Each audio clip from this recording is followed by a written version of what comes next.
കൃഷ്ണായ വാസുദേവായ ദേവകീനന്ദനായ ച നന്ദഗോപകുമാരായ ഗോവിന്ദായ നമോ നമഃ. ഹരി ഓം. ഭാഗവത കഥാവിചാരത്തിൽ തൃതീയ സ്കന്ധത്തിൽ 22-ാം അധ്യായമാണ് ഇന്ന് കേൾക്കാൻ പോകുന്നത്.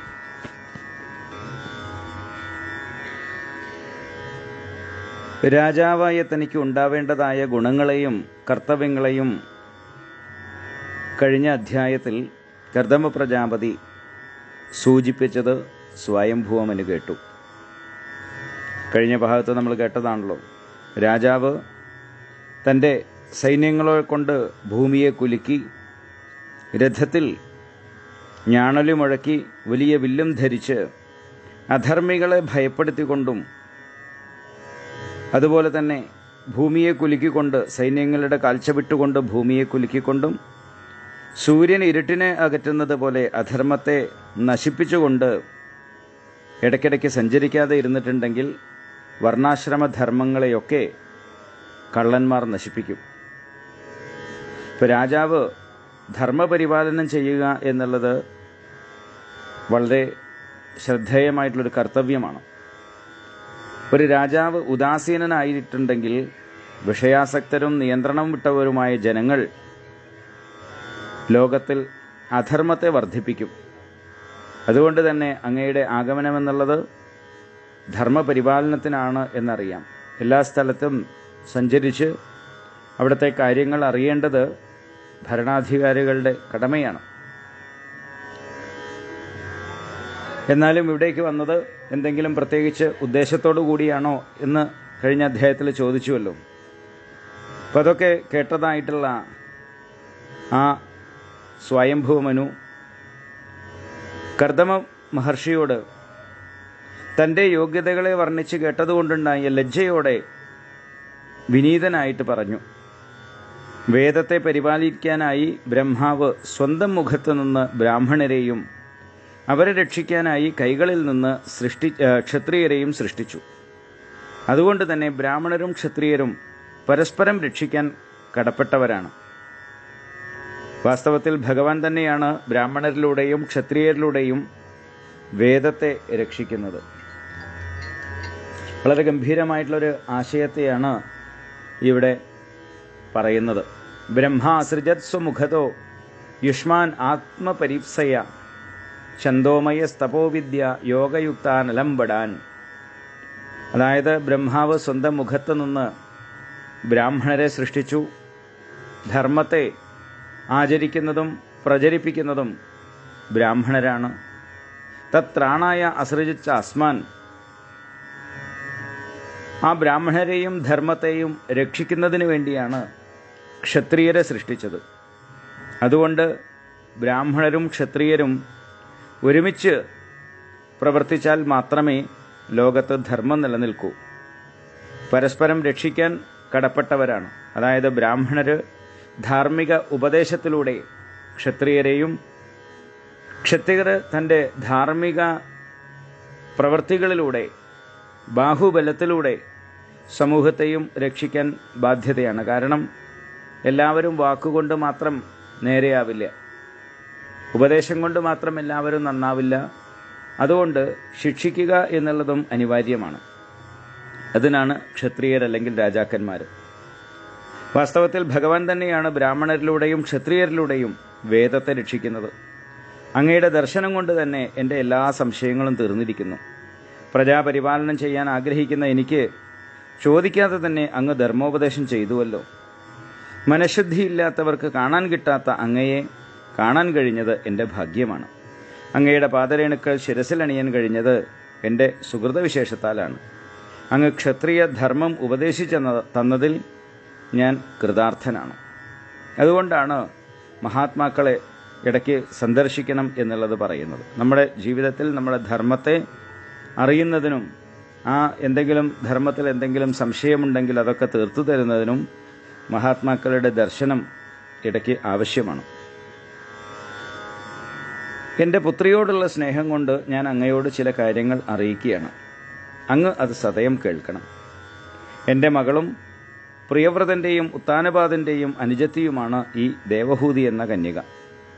യൗവനം, സ്വഭാവഗുണം എന്നിവ കൊണ്ടൊക്കെ അനുരൂപനായ ഒരു വരനെ വരിക്കാൻ തയ്യാറായിട്ട് ഇരിക്കുകയാണ്.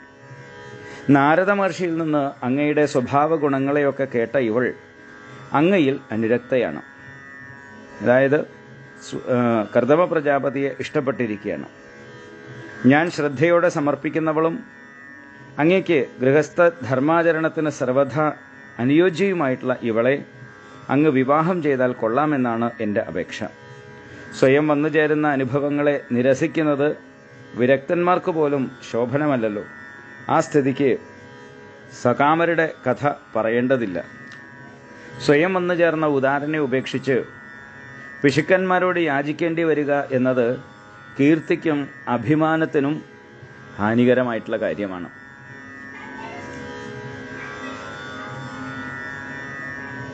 യ ഉദ്യതമനാദൃത്യ കീനാശമഭിയാചത്തെ ക്ഷീയതേ തദ് യശസ്ഫീതം മാനശ്ച അവജ്ഞയാ ഹതഃ. അതാണ് പറയുന്നത്. സ്വയമായിട്ട് വന്നു ചേർന്ന ഉദാരനെ ഉപേക്ഷിച്ച് മറ്റു പിശുക്കന്മാരോട് യാചിക്കേണ്ടി വരിക എന്നത് കീർത്തിക്കും അഭിമാനത്തിനും ഹാനികരമായിട്ടുള്ളതാണ്. അങ്ങ് വിവാഹം വരെ മാത്രം ബ്രഹ്മചര്യം ദീക്ഷിക്കുന്ന ഉപകുർവനാണ് എന്നും അല്ലെങ്കിൽ ഉപകുർവാണനാണ് എന്നും ഇപ്പോൾ വിവാഹത്തിന് ഒരുങ്ങിയിരിക്കുന്നു എന്നും ഞാൻ കേട്ടറിഞ്ഞു. അതുകൊണ്ട് തന്നെ ഞാൻ നൽകുന്ന ഈ മകളെ അങ്ങ് സദയം സ്വീകരിച്ചാലും. സ്വയംഭൂമനു ഇങ്ങനെ പറഞ്ഞത് കേട്ട് കർദമ പ്രജാപതി അതിന് മറുപടി പറഞ്ഞു. ഞാൻ വിവാഹം ചെയ്യാൻ ഒരുങ്ങിയവൻ തന്നെയാണ്. അങ്ങയുടെ മകൾ മറ്റാർക്കും വാഗ്ദാനം ചെയ്യപ്പെടാത്തവളുമാണ്. ഞങ്ങൾ തമ്മിലുള്ള വിവാഹം വിധി അനുസരിച്ച് അത് ഏറ്റവും അനുരൂപമായിട്ടുള്ളത് തന്നെയാണ്. അങ്ങയുടെ ഈ മകൾക്ക് വൈദിക വിധി അനുസരിച്ചിട്ടുള്ള പാണിഗ്രഹണമാകുന്ന അഭിലാഷം നടക്കട്ടെ. സ്വതവേ തന്നെയുള്ള സൗന്ദര്യത്താൽ അലങ്കാരങ്ങളുടെ ശോഭയൊക്കെ നിഷ്പ്രഭമാക്കി തീർക്കുന്ന സുന്ദരിയായ ഈ കന്യകയെ വിവാഹം ചെയ്യാൻ ആരാണ് ആഗ്രഹിക്കാതിരിക്കുക? അങ്ങയുടെ മാളിക മുകളിൽ പന്തടിച്ച് കളിക്കുമ്പോൾ ശബ്ദമുണ്ടാക്കുന്ന ചിലമ്പലി കൊണ്ട് ശോഭിക്കുന്ന മനോഹര പാദങ്ങളോടും ചഞ്ചല നേത്രങ്ങളോടും കൂടിയ ഈ സുന്ദരിയെ കണ്ട് മയങ്ങി പണ്ട് വിശ്വാവസു എന്ന ഗന്ധർവൻ വിമാനത്തോടെ താഴോട്ട് വീഴുകയുണ്ടായി എന്ന് ഞാൻ കേട്ടിട്ടുണ്ട്. വിശ്വാവസു എന്ന ഗന്ധർവൻ ആകാശത്തിലൂടെ വിമാനത്തിൽ യാത്ര ചെയ്യുന്ന സമയത്താണ് മാളിക മുകളിൽ പന്തടിച്ച് കളിച്ചുകൊണ്ടിരുന്നതായിട്ടുള്ള ദേവഹൂതിയെ കാണുന്നത്. ദേവഹൂതിയുടെ ആ സൗന്ദര്യത്തിൽ മയങ്ങി വിമാനം എവിടെയോ പോയി ഇടിച്ചു, താഴേക്ക് വീണു. അതാണ് കഥ. ഇപ്പോൾ ദേവലോകത്തിൽ പോലും ദേവഹൂതിയെ പോലെ ഒരു സുന്ദരി ഇല്ല എന്നല്ലേ അത് സൂചിപ്പിക്കുന്നത്? സ്ത്രീകളിൽ ഏറ്റവും ഉത്തമയും ലക്ഷ്മി കടാക്ഷമില്ലാത്തവർക്ക് കാണാൻ പോലും കിട്ടാത്തവളും മനുവിൻ്റെ ഓമനമകളും ഉത്താനപാദൻ്റെ സഹോദരിയും ഇങ്ങോട്ട് സ്നേഹിക്കുന്നവളും സമീപത്ത് വന്നവളുമായിട്ടുള്ള ഈ കന്യകയെ വിവേകിയായിട്ടുള്ള ആരാണ് ആദരിക്കാതിരിക്കുക? അതുകൊണ്ട് തന്നെ എന്നിൽ നിന്ന് സന്തതി ഉണ്ടാകുന്നതുവരെ മാത്രം ദാമ്പത്യ ജീവിതം എന്ന വ്യവസ്ഥയോടെ ഞാൻ ഇവളെ വിവാഹം ചെയ്യാം. സന്തതി ഉണ്ടായാൽ പിന്നെ ഭഗവാൻ ഉപദേശിച്ച നിവൃത്തിധർമ്മത്തിലാണ് എനിക്ക് താല്പര്യം. ഈ ലോകമുണ്ടായി നിലനിന്ന് നശിക്കുന്നത് പരമാത്മാവായിട്ടുള്ള ഭഗവാനിലല്ലേ? ആ ഭഗവാനാണ് എൻ്റെ പരമലക്ഷ്യം. പറഞ്ഞതിൻ്റെ താല്പര്യം എന്നുള്ളത്, ഞാൻ വിവാഹം കഴിക്കുക എന്ന് പറഞ്ഞു കഴിഞ്ഞാൽ ഒരു സന്താനമുണ്ടാകുന്നത് വരെ മാത്രമേ ഗൃഹസ്ഥാശ്രമത്തിൽ ജീവിക്കൂ. അത് കഴിഞ്ഞാൽ ഞാൻ സന്യസിച്ചു പോകും. നിവൃത്തിധർമ്മം.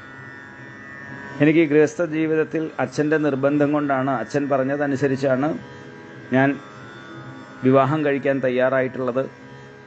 അതുകൊണ്ട് തന്നെ ഒരു കുഞ്ഞുണ്ടായിക്കഴിഞ്ഞാൽ, സന്താനമുണ്ടായിക്കഴിഞ്ഞാൽ ഞാൻ സന്യസിച്ചു പോവും എന്നിങ്ങനെ പറഞ്ഞതിന് ശേഷം ഭഗവാനെ ധ്യാനിച്ചുകൊണ്ട് കർദമൻ നിശബ്ദനായിരുന്നു. ഭഗവത് സ്മരണ കൊണ്ടുണ്ടായ ആനന്ദത്താൽ സ്ഫുരിക്കുന്ന അദ്ദേഹത്തിൻ്റെ ആ മുഖശോഭ ദേവഹൂതിയെ പ്രത്യേകിച്ചും ആകർഷിക്കുക തന്നെ ചെയ്തു. ഭാര്യയുടെയും പുത്രിയുടെയും അഭിപ്രായം മനസ്സിലാക്കിയതായ മനു സകല ഗുണങ്ങളും തികഞ്ഞ കർദമന് ദേവഹൂതിയെ വിവാഹം ചെയ്തു കൊടുത്തു. അതായത് മകള് കർദമ പ്രജാപതിയെ മാത്രമേ വിവാഹം കഴിക്കൂ എന്നുള്ള തൻ്റെ അഭിപ്രായത്തെ പറഞ്ഞു.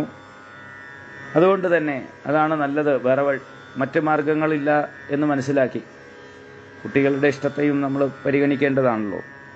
അതുകൊണ്ട് ആ കർദമന് ദേവഹൂതിയെ വിവാഹം ചെയ്തു കൊടുത്തു. മഹാരാജ്ഞിയായിരിക്കുന്ന ശതരൂപാദേവി ദമ്പതിമാർക്ക് ധാരാളം വസ്ത്രങ്ങളും ആഭരണങ്ങളുമൊക്കെ സമ്മാനമായിട്ട് കൊടുത്തു. എല്ലാവിധത്തിലും അനുരൂപനായ വരന് മകളെ വിവാഹം ചെയ്തു കൊടുക്കാൻ കഴിഞ്ഞതിനാൽ സന്തുഷ്ടനായ സ്വയംഭുവ മനു ദേവഹൂതിയെ ഗാഠമായി ആലിംഗനം ചെയ്തു. പുത്രിയുടെ വിരഹം സഹിക്കാൻ കഴിയാതെ കണ്ണിൽ നിന്ന് ധാരധാരയായിട്ട് കണ്ണീരൊഴുകി മകളെ ഓമനെ എന്നൊക്കെ വാത്സല്യപൂർവ്വം വിളിച്ചു, ശിരസിൽ ചുംബിച്ചു.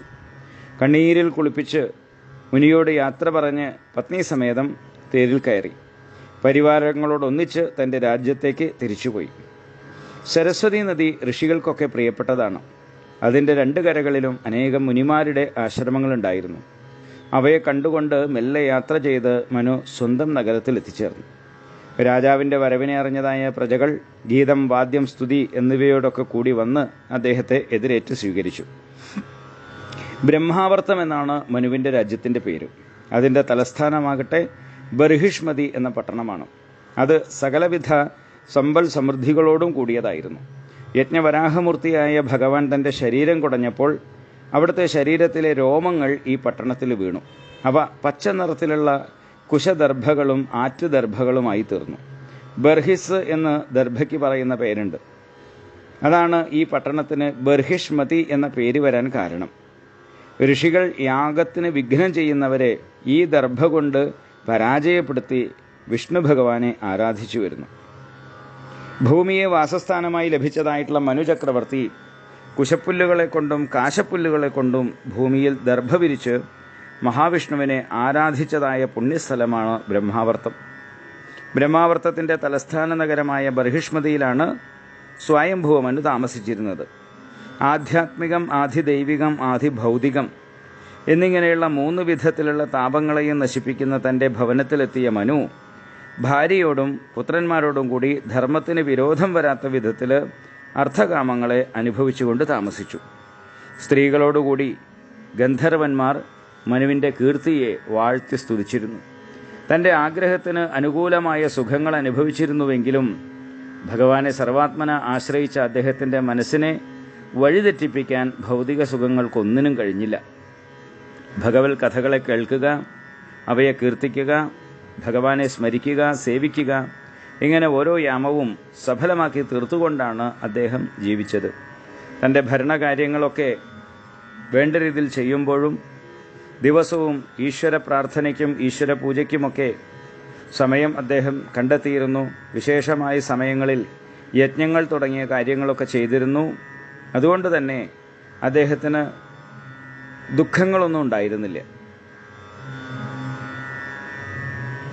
അതുകൊണ്ട് തന്നെ ആധ്യാത്മികം, അതായത് തന്നിൽ നിന്നുണ്ടാകുന്നവ, ആധിഭൗതികം മറ്റുള്ളവരിൽ നിന്നുണ്ടാകുന്നവ, ആധിദൈവികം പ്രകൃതിയിൽ നിന്നുണ്ടാകുന്നവ, ഈ തരത്തിലുള്ള 3 വിധ ക്ലേശങ്ങളും അദ്ദേഹത്തെ ബാധിച്ചില്ല. തൻ്റെ ശരീരത്തിൽ നിന്നുണ്ടാകുന്ന ദുഃഖങ്ങളെയാണല്ലോ ആധ്യാത്മിക ദുഃഖങ്ങൾ എന്ന് പറയുന്നത്. അത് 2 തരത്തിലാണ്, ആധികളും വ്യാധികളുമായിട്ട്. വ്യാധി എന്ന് പറഞ്ഞു കഴിഞ്ഞാൽ ശരീരത്തിനുണ്ടാകുന്ന രോഗങ്ങൾ, ആധി എന്ന് പറഞ്ഞു കഴിഞ്ഞാൽ മനസ്സിലുണ്ടാകുന്നതായ ചിന്തകൾ. അവ രണ്ടും ഉണ്ടായിരുന്നില്ല. അതുപോലെ മറ്റുള്ളവരിൽ നിന്ന് ഒരു ദുഃഖങ്ങളും ഉണ്ടായിരുന്നില്ല. അതാണ് ആധിഭൗതികം. പ്രകൃതി ദുരന്തങ്ങൾ തുടങ്ങിയതായ പ്രകൃതി ക്ലേശങ്ങളും ഉണ്ടായിരുന്നില്ല. കാരണം ധാർമ്മികമായിട്ട് ജീവിക്കുന്ന സമയത്ത് ഇവയൊക്കെ കുറയും. ഈശ്വരനെ ആശ്രയിച്ചവനെ ഈ 3 തരത്തിലുള്ള ക്ലേശങ്ങളും എങ്ങനെ ബാധിക്കാനാണ് എന്നാണ് ചോദിക്കുന്നത്. ഒരിക്കൽ ചില മുനിമാർ ചോദിച്ചതിന് മറുപടിയായി സ്വയംഭുവ മനു മനുഷ്യരുടെ സാധാരണ ധർമ്മങ്ങളെയും വർണ്ണാശ്രമ ധർമ്മങ്ങളെയും അവർക്ക് ഉപദേശിച്ചു കൊടുത്തു. ആ ഉപദേശമാണ് മനുസ്മൃതി എന്ന പേരിൽ പ്രസിദ്ധമായി തീർന്നിട്ടുള്ളത്. ഇങ്ങനെ ധാർമ്മികനും ഭക്തനുമായി 71 പരം ചതുർയുഗങ്ങൾ, അതായത് കൃതം, ത്രേത, ദ്വാപരം, കലി എന്നതാണല്ലോ ഒരു ചതുർയുഗം. അങ്ങനെ 71 പരം ചതുർയുഗങ്ങൾ ജീവിച്ചതിന് ശേഷം അദ്ദേഹം മുക്തനായി തീരുകയും ചെയ്തു. ഇങ്ങനെ ആദിരാജാവായ മനുവിൻ്റെ ചരിത്രത്തെ ഞാൻ വിസ്തരിച്ചു പറഞ്ഞു തന്നു.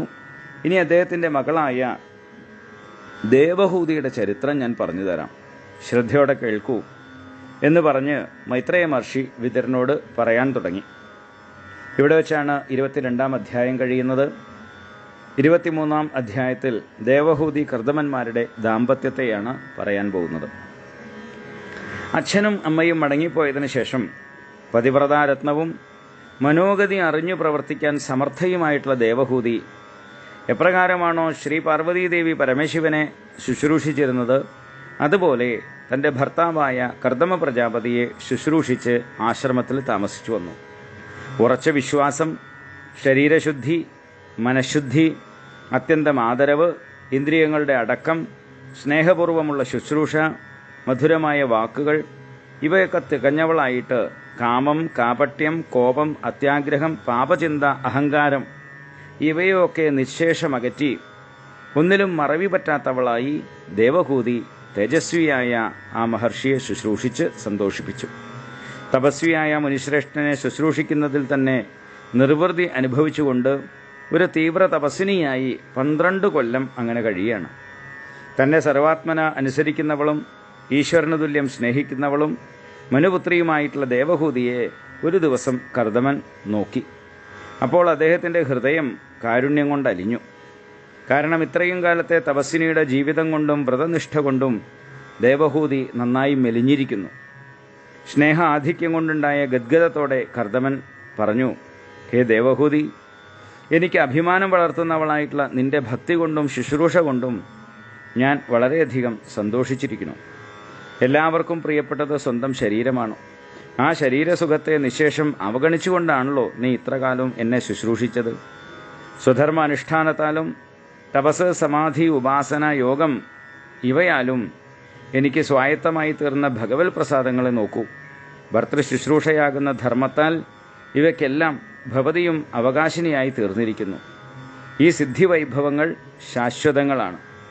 മറ്റുള്ള സമ്പദ് സമൃദ്ധികളെല്ലാം കാലസ്വരൂപനായ ഭഗവാന്റെ പുരിക ചലനമാകുന്ന കാലത്താൽ നശിക്കുന്നവയാണ്. നീ ഇപ്പോൾ സിദ്ധയായി തീർന്നിരിക്കുന്നു. സ്വന്തം ധർമാചരണം കൊണ്ട് സമ്പാദിച്ചതായ സിദ്ധിവൈഭവങ്ങളെ യഥേഷ്ടം അനുഭവിച്ചുള്ളൂ.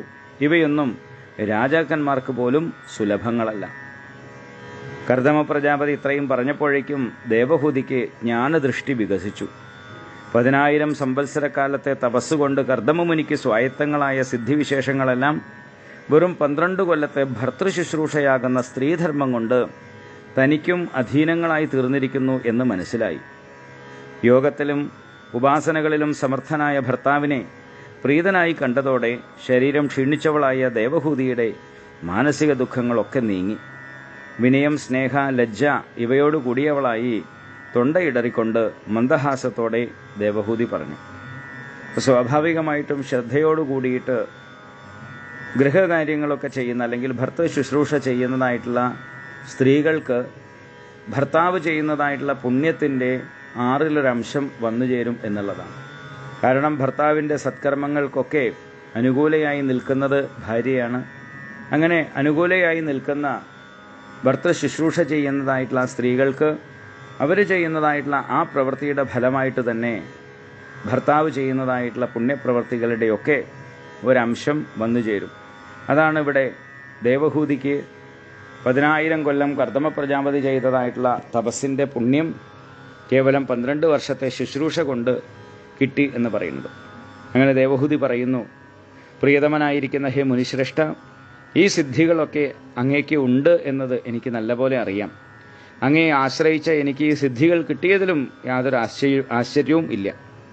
സന്തതിയെ തന്ന് അനുഗ്രഹിക്കാം എന്ന് വിവാഹ സമയത്ത് അങ്ങ് പറഞ്ഞിരുന്നു. മഹാനായ ഭർത്താവിൽ നിന്ന് ലഭിക്കുന്ന ഉത്തമ സന്തതി സ്ത്രീകൾക്ക് അഭിമാനകരമല്ലേ? അതിനാൽ നമ്മുടെ ദാമ്പത്യത്തിന് വേണ്ട ഒരുക്കങ്ങൾ ചെയ്യാൻ ദയുണ്ടാവണം. നമുക്ക് താമസിക്കാൻ ഒരു നല്ല ഭവനം വേണം. എൻ്റെ മെലിഞ്ഞുണങ്ങിപ്പോയതായ ശരീരം ദാമ്പത്യസുഖ അനുഭവത്തിന് തക്ക വിധത്തിലായിത്തീരുകയും വേണം. യുക്തമായത് എന്താണോ അത് ചെയ്താലും. പത്നിയുടെ അപേക്ഷയെ മാനിച്ച് കർദമ പ്രജാപതി തൻ്റെ യോഗസിദ്ധി കൊണ്ട് അത്ഭുതകരമായിരിക്കുന്ന ഒരു വിമാനത്തെ സൃഷ്ടിച്ചു. അത് സങ്കല്പമനുസരിച്ച് എല്ലാ ലോകങ്ങളിലും സഞ്ചരിക്കുന്നതായിരുന്നു. സകല സുഖസൗകര്യങ്ങളോട് കൂടിയതായിരുന്നു. 7 നിലകളുള്ളതാണ്. സഞ്ചരിക്കുന്ന ഒരു കൊട്ടാരം പോലെ, ഒരു രാജധാനി പോലെ ഉള്ളതായിരുന്നു ആ വിമാനം. പലവിധ രത്നങ്ങളെ കൊണ്ടും ശില്പവേലകളാലും അലങ്കരിക്കപ്പെട്ടതായിരുന്നു ആ വിമാനം. ഇങ്ങനെയുള്ള അത്യാശ്ചര്യകരമായ വിമാനത്തെ കണ്ടപ്പോൾ ദേവഹൂതി വിചാരിച്ചു, വിമാനം അതിഗംഭീരമാണ്, എന്നാൽ എൻ്റെ ശരീരസ്ഥിതി വളരെ ശോചനീയമാണ്, മെലിഞ്ഞുണങ്ങിയിട്ടാണല്ലോ ഉള്ളത്. ദേവഹൂതിയുടെ മനോഗതി മനസ്സിലാക്കിയ കർദമ പ്രജാപതി പറഞ്ഞു, ഈ ബിന്ദു സരസിലിറങ്ങി ഒന്ന് സ്നാനം ചെയ്യൂ. ഈ സരസ് എല്ലാ അഭീഷ്ടങ്ങളെയും സാധിപ്പിക്കുന്നതാണ്. കാരണം ദേവഹൂതിയുടെ ശരീരം നന്നായി ക്ഷീണിച്ച് തലമുടിയൊക്കെ ജട പിടിച്ച് ഒരു തപസ്വിനിയുടെ വേഷത്തിലായിട്ടുണ്ട് ഇപ്പോൾ. അങ്ങനെയുള്ള ആ ദേവഹൂതി മെലിഞ്ഞ ശരീരത്തോടും ജട പിടിച്ച തലമുടിയോടും മരവുരിയാകുന്ന വസ്ത്രത്തോടും കൂടി ബിന്ദു സരസിലിറങ്ങി മുങ്ങി. ആ സരസിൽ സ്നാനം ചെയ്തതോടെ ദേവഹൂതിയുടെ ദേഹപ്രകൃതി ആകെ മാറി. താൻ ആദ്യം അരമനയിൽ നിന്ന് വരുമ്പോഴുണ്ടായിരുന്നതായിട്ടുള്ള സൗന്ദര്യ സമ്പത്തോടു കൂടിയവളായി തീർന്നു. സരസിൻ്റെ ഉൾഭാഗത്തിറങ്ങിയ സമയത്ത് അനവധി വിദ്യാധര സ്ത്രീകളുണ്ടായിരുന്നു അവിടെ.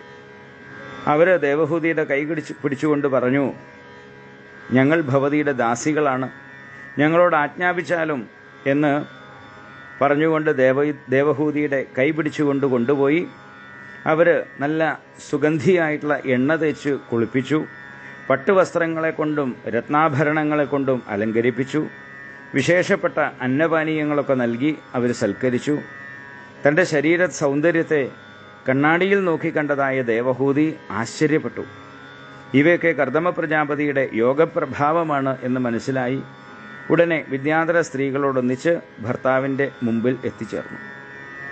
സ്നാന അലങ്കാരങ്ങളാൽ അത്യന്തം സുന്ദരിയായി ശോഭിക്കുന്ന ദേവഹൂതിയോടുകൂടി കർദമ പ്രജാപതി ആ വിമാനത്തിൽ കയറി. കാരണം അപ്പോഴേക്കും അദ്ദേഹത്തിൻ്റെ ശരീരവും കാമദേവനെപ്പോലും തോൽപ്പിക്കുന്ന തരത്തിൽ യൗവനയുക്തവും സുന്ദരവും ആയി തീർന്നിരുന്നു. ദേവഹൂതിയോടും വിദ്യാധര സ്ത്രീകളോടും കൂടി വിമാനത്തിൽ സഞ്ചരിക്കുന്നതായ കർദമൻ നക്ഷത്രങ്ങളാൽ ചുറ്റപ്പെട്ട ചന്ദ്രനെ പോലെ ശോഭിച്ചു. ദേവഹൂതിയാണെന്നുണ്ടെങ്കിൽ എങ്ങനെയാണോ കൊട്ടാരത്തിൽ നിന്ന് വന്നത് ആ സമയത്തുണ്ടായിരുന്നതിനേക്കാളും അതിസുന്ദരിയായിട്ടാണ് ഇപ്പം മാറിയിട്ടുള്ളത്. അങ്ങനെ സ്ത്രീകളാൽ പരിവൃതനായി സിദ്ധന്മാരാൽ സ്തുതിക്കപ്പെടുന്ന കർദമ പ്രജാപതി മഹാമേരു പർവ്വതത്തിൻ്റെ താഴ്വര പ്രദേശങ്ങളിൽ കുബേരനെ പോലെ തേജസ്വിയായി സഞ്ചരിച്ചു. ഗംഗാജല പ്രവാഹത്താൽ മനോഹരമായ ശബ്ദത്തോടു കൂടിയതും മന്ദമാരുതൻ മെല്ലെ മെല്ലെ വീശിക്കൊണ്ടിരിക്കുന്നതുമായിരുന്നു ആ താഴ്വരകളൊക്കെ. വൈശ്രംഭകം, സുരസനം, നന്ദനം, പുഷ്പഭദ്രം, മാനസം, ചൈത്രരഥം എന്നിങ്ങനെയുള്ള ദേവ ഉദ്യാനങ്ങളിൽ കർദമുനി ദേവഹൂതിയോടൊന്നിച്ച് വിനോദിച്ച് സഞ്ചരിച്ചു. ആഗ്രഹമനുസരിച്ച് എവിടെ വേണമെങ്കിലും സഞ്ചരിച്ചിരുന്ന വിമാനത്തിലൂടെ യാത്ര ചെയ്തിരുന്നതായ കർദമൻ വായുവിനെ പോലെ ലോകം മുഴുവൻ ചുറ്റി സഞ്ചരിച്ചുകൊണ്ട് ദേവന്മാരെ പോലും അതിശയിപ്പിച്ചു. ഭഗവാനെ സർവാത്മന ആശ്രയിച്ചവർക്ക് എന്താ കിട്ടാൻ പ്രയാസമായിട്ടുള്ളത്? യോഗശ്രേഷ്ഠനായിട്ടുള്ള കർദമൻ ലോകങ്ങളിലെ അത്ഭുതങ്ങൾ പലതും ഭാര്യയ്ക്ക് കാണിച്ചു കൊടുത്തുകൊണ്ട് 100 സംവത്സരക്കാലം ദാമ്പത്യ സുഖത്തെ അനുഭവിച്ചു സഞ്ചരിച്ചു. അങ്ങനെ 100 സംവത്സരക്കാലം ഒരു മുഹൂർത്ത നേരം പോലെ അല്പസമയമായിട്ടാണ് ദേവഹൂതിക്ക് തോന്നിയത്. അതിനുശേഷം അവർ ആശ്രമത്തിലേക്ക് മടങ്ങി വന്നു. കർദമ പ്രജാപതി ദേവഹൂതിയിൽ ഗർഭാധാനം ചെയ്തു. ക്രമേണ ദേവഹൂതി 9 പെൺകുട്ടികളെ പ്രസവിച്ചു. അവരെല്ലാം താമരപ്പൂവിൻ്റെ മണത്തോടു കൂടിയവരും അതിസുന്ദരിമാരുമായിരുന്നു. കുട്ടികൾ പിറന്നതോടെ കർദമ പ്രജാപതി സന്യസിച്ചു പോകാൻ ഒരുങ്ങി.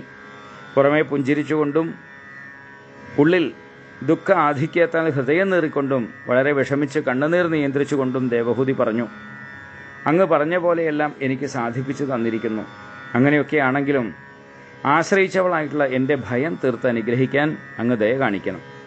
ഈ പെൺകുട്ടികളെ പ്രായപൂർത്തി വന്നതിന് ശേഷം യോഗ്യരായിട്ടുള്ള വരന്മാർക്ക് വിവാഹം ചെയ്തു കൊടുക്കണം.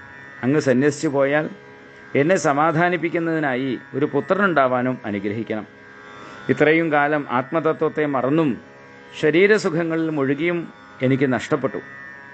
അങ്ങയുടെ മഹാത്മ്യത്തെ അറിയാതെ വെറും ശരീരസുഖത്തിന് വേണ്ടിയാണ് ഞാൻ അങ്ങയോട് ബന്ധപ്പെട്ടത്.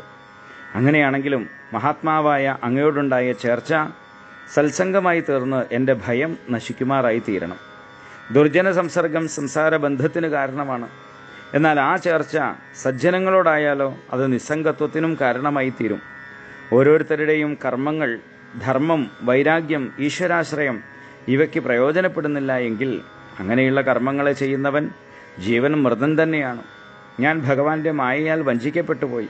അതാണ് മോക്ഷമാർഗം ഉപദേശിക്കാൻ കഴിവുള്ള അങ്ങയെ ആശ്രയിച്ചിട്ടും എനിക്ക് സംസാരബന്ധത്തിൽ നിന്ന് മുക്തയായി തീരാൻ കഴിയാഞ്ഞത് എന്നിങ്ങനെ ദേവഹൂതി പറഞ്ഞു വെക്കുന്നിടത്ത് ഈ 23-ാം അധ്യായം കഴിയുന്നു. ബാക്കി ഭാഗങ്ങൾ നമുക്ക് അടുത്ത ഭാഗത്ത് കേൾക്കാം. ഹരി ഓം.